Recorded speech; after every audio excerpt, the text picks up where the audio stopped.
Hola a todos. Hoy vamos a charlar de hipertensión secundaria con una clase inicial, con un enfoque inicial, con las principales sospechas que tenemos que tener, cuáles son las principales patologías que nosotros deberíamos sospechar ante una hipertensión que consideramos secundaria. Así que vamos a empezar charlando un poco de esto. Para empezar, lo que tenemos que hacer es definir qué es hipertensión secundaria. Cuando hablamos de hipertensión secundaria, estamos hablando de una hipertensión que corresponde a una causa subyacente que genera estos aumentos de los valores de presión arterial en la sangre, que requiere un tratamiento específico, un tratamiento diferente y que nos puede llevar en algunos casos incluso hasta la curación de la hipertensión. ¿Sí? Esto es lo que la diferencia de la hipertensión esencial. La prevalencia va a variar según la edad, lo mismo que las causas más frecuentes de hipertensión secundaria según el grupo poblacional que nosotros estemos estudiando. Hay muchos estudios, muchos avances, incluso en hipertensión secundaria, con algunas modificaciones en los valores estadísticos en los últimos años debido a una profundización del estudio de esta patología.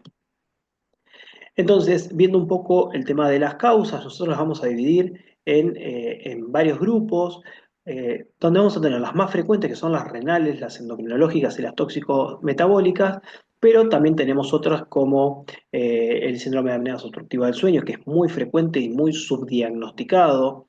También vamos a tener a la coartación aórtica, las lesiones del sistema nervioso central, pero tenemos que enfocarnos en las más frecuentes. Y acá vamos a tener a las renales, que a su vez las podemos dividir en tres grupos, en enfermedades renales de origen parenquimatoso, como la glomerulonefritis, la pielonefritis crónica, la enfermedad poliquística renal, la nefropatía diabética, la hidronefrosis.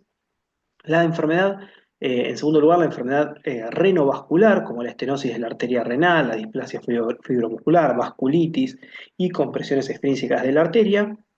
Y en tercer lugar, los tumores productores de renina, que son poco frecuentes, pero tenemos que sospecharlo para poder diagnosticarlo. En segundo lugar, dentro de las causas endocrinológicas, vamos a tener el síndrome de Cushing y el hiperaldosteronismo, que está en revisión constante porque cada vez hay casos más frecuentes debido a un screening, a una búsqueda más activa, ¿sí? Se empieza a ver que en realidad es mucho más frecuente de lo que creemos, pero que requiere una conducta diagnóstica para poder encontrarlo. El feocromocitoma, las patologías tiroideas, tanto hipo como hipertiroidismo, pueden llevar a hipertensión arterial, el hiperparatiroidismo y la acromegalia. Y dentro de la tóxico-metabólica vamos a tener al alcohol, a los anticonceptivos, a los AINES, a los descongestivos, la cocaína, el alcohol y ciertas drogas como la ciclosporina o la eritropoyetina, que también van a generar aumento de los valores de presión arterial. Sí, es poco frecuente, la hipertensión secundaria representa entre el 5 y el 10% de todas las causas de hipertensión arterial, pero lo que nosotros tenemos que entender es que esto nos puede llevar a modificación en el tratamiento, en algunos casos a la curación, ¿sí? A que el paciente deje de ser hipertenso, como es el caso de endocrinopatías como el Cushing o el hiperaldosteronismo, cuando es posible un tratamiento quirúrgico. Y porque en base a la búsqueda de esta causa primaria podemos detectar situaciones que sean anómalas y que podrían complicarle la sobrevida del paciente, como son los tumores productores de ciertas hormonas que pueden generar hipertensión. Tenemos que considerarla no solamente en casos nuevos, ¿sí? Con ciertas presentaciones que ahora vamos a charlar, sino también en pacientes que ya conocemos, que están tratados, pero por ejemplo, que no logramos un adecuado control con múltiples drogas, o sea, una hipertensión resistente, un paciente con hipertensión que desarrolla falla renal con el uso de IECAS o de ARA2, ¿sí? En todos esos casos nosotros tenemos que pensarla, aunque ya sea un paciente diagnosticado y aunque haya sido rotulado inicialmente como una hipertensión esencial. ¿En quiénes, en qué pacientes vamos a sospechar entonces una hipertensión secundaria? A los pacientes que inicien con una hipertensión severa, o sea, una hipertensión con valores elevados antes de los 20 o después de los 60 años. Los pacientes que tienen una hipertensión acelerada, una hipertensión maligna, una hipertensión que progresa muy rápidamente, daño de órgano. Los pacientes con hipertensión refractaria. Los pacientes que tenían una hipertensión tratada y controlada adecuadamente y de golpe empeoran sus cifras tensionales y se descontrola el manejo del paciente, o cuando tengamos elementos clínicos en la evaluación del paciente que nos hagan sospechar una causa secundaria, como por ejemplo que yo tenga eh, cambios en la piel, jiba, cara fasciculloidea, que en todos esos casos por ahí me hacen pensar en Cushing, o encuentra algunas cuestiones de laboratorio que me hagan pensar en un hiperaldosteronismo, ¿sí? Esas son las causas que nos van a ayudar a sospechar una hipertensión secundaria. Para un paciente hipertenso, la aproximación inicial va a ser la misma que se hace de forma rutinaria con todos los pacientes, evaluar principalmente la técnica de toma de presión arterial, porque muchas veces es la causa de la mayoría de los errores, y hacer una evaluación con laboratorio, con electrocardiograma y ecocardiograma, con un hemograma, glucemia, creatinina, un examen de orina, un perfil lipídico, también evaluación de ionograma urinario y ionograma venoso, y tenemos que descartar en la anamnesis el uso de drogas, como hablábamos previamente, como cocaína o algunos, el tabaco, los descongestivos nasales, y en el examen físico buscar signos que sean sugestivos de una causa subyacente, una causa secundaria. Entonces, hablando de drogas que generan aumento de la presión sistémica, vamos a tener a los anticonceptivos, algunas sustancias tipo naturales como la efedrina, el ginseng, drogas ilícitas como las anfetaminas, la cocaína, los AINES, drogas de uso psiquiátrico como la carbamazepina, la fluoxetina, el litio, los antidepresivos tricíclicos, los corticoides, ¿sí? Toda la familia de corticoides, y drogas con efecto simpático mimético como son los descongestivos o las medicaciones que se han usado durante mucho tiempo para bajar de peso. Evaluando por rango etario, en los chicos menores de 12 años son el 70 al 85% de las causas secundarias y van a ser principalmente por enfermedades del parénquima renal y por coartación de aorta. En pacientes adolescentes van a representar entre el 10 y el 15% de las causas de hipertensión secundaria y van a ser también por enfermedades renales, coartación de aorta a la cabeza.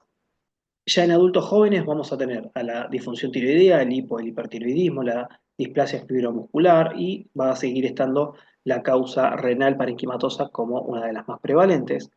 A nivel de pacientes de entre los 40 y los 65 años, que representan más o menos el 10% de los pacientes con hipertensión secundaria, tenemos que empezar a pensar en el hiperaldosteronismo, en la patología tiroidea, el síndrome de apnea obstructiva del sueño, el Cushing y el feocromocitoma.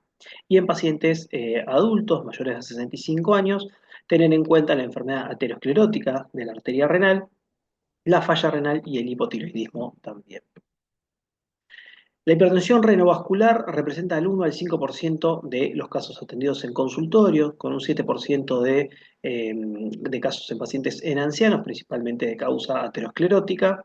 De estos pacientes van a tener hasta un 20%, 25% de asociación con enfermedad isquémica coronaria, casi un 40% van a tener enfermedad aterosclerótica aórtica y hasta un 60% pueden tener compromiso de las arterias periféricas, como son las arterias femorales o carótidas. Acá lo que vemos es la obstrucción de la desembocadura de las arterias renales a nivel de la aorta, que esto va a afectar el flujo renal. La aterosclerosis, como decíamos, es la causa más frecuente, representa casi el 90% de los casos y predomina generalmente en adultos, sobre todo mayores de 50 años, y mientras más edad tienen los pacientes, más prevalencia vamos a tener, ¿sí? Es mucho más frecuente en el sexo masculino sobre el sexo femenino. Dentro de las características que tienen estos pacientes, el hábito tabáquico es uno de los factores de riesgo más frecuentes, aunque hay otros y suele coexistir con la aterosclerosis carotídea y la arteriopatía periférica en la mayoría de los casos. La displasia fibromuscular es el 90% de los casos, principalmente en pacientes jóvenes. Son anillos estenóticos múltiples que se generan por una proliferación de lo que es la capa fibrosa de las arterias y produce dilataciones pseudoaneurismáticas que dan la impresión como si fuesen las perlas de un rosario. Generalmente afectan principalmente el tercio distal de la arteria y se da, como dijimos, en pacientes más jóvenes y a veces, muy pocos casos, pueden ser bilaterales, ¿sí? Acá lo que vemos en este estudio angiográfico es la dilatación de la rama de la arteria renal. Lo más común es, en cuanto a la presentación clínica, es que comience en mayores de 50 años con una hipertensión nueva que se puede comportar como una hipertensión maligna o como una hipertensión refractaria. Suelen tener soplos a nivel de las arterias renales, principalmente los podemos escuchar en los flancos. Suelen cursar con hipopotasemia y cuando nosotros les iniciamos a estos pacientes el uso de IECAS o de ARA2, vamos a tener un aumento de la creatinina por una disminución mayor incluso del flujo renal. Suelen ser pacientes con aterosclerosis de otros territorios y clínicamente se puede presentar como un edema agudo de pulmón que se llama tipo flash, que responde muy rápidamente, pero pueden ser episodios que se dan a repetición. La ecografía Doppler tiene una sensibilidad alta del 90%, una especificidad también alta, pero con la dificultad del método de estudio que es la dependencia del observador. O sea, necesitas para este caso un especialista entrenado en la evaluación de las arterias renales.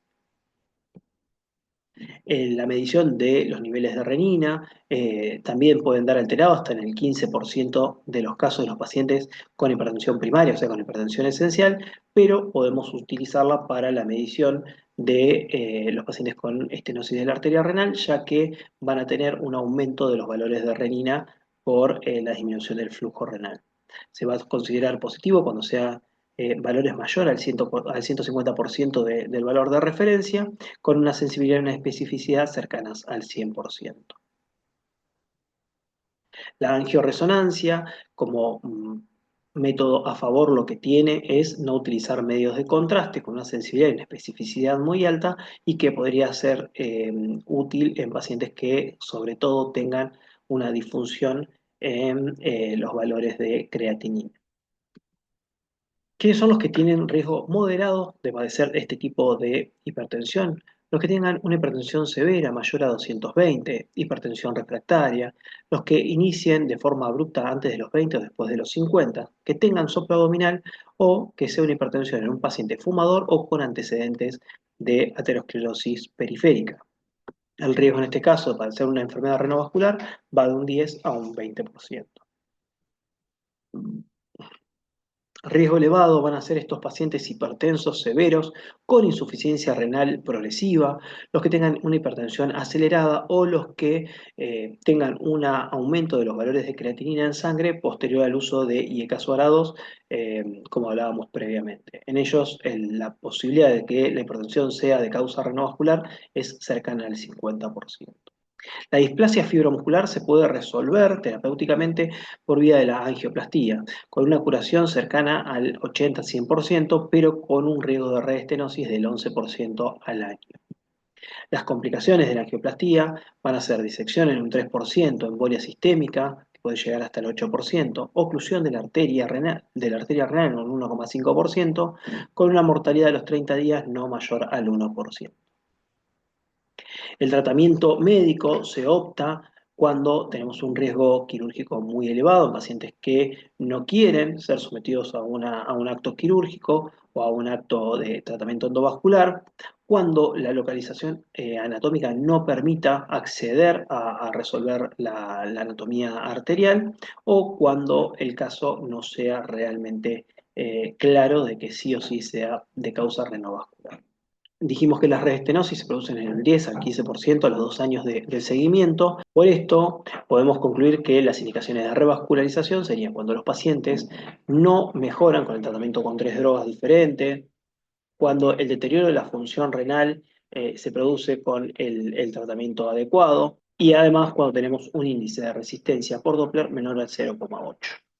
¿Cuáles son los valores predictores de fracaso del tratamiento? Los pacientes que tengan ya proteinuria mayor a 1 gramo día, los que tengan un clearance menor de 40 mililitros por minuto, pacientes de más de 65 años, pacientes que no tengan disminución de la presión arterial durante la noche, pacientes con arteriopatía periférica obstructiva o pacientes ya con enfermedad cardiovascular o cerebrovascular. Acá tenemos un algoritmo diagnóstico de lo que fuimos hablando previamente.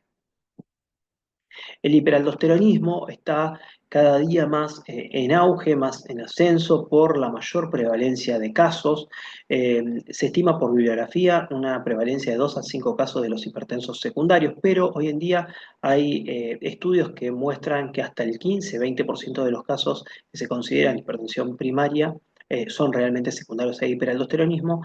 Por eso se impulsa cada vez más la búsqueda activa de casos de hiperaldosteronismo.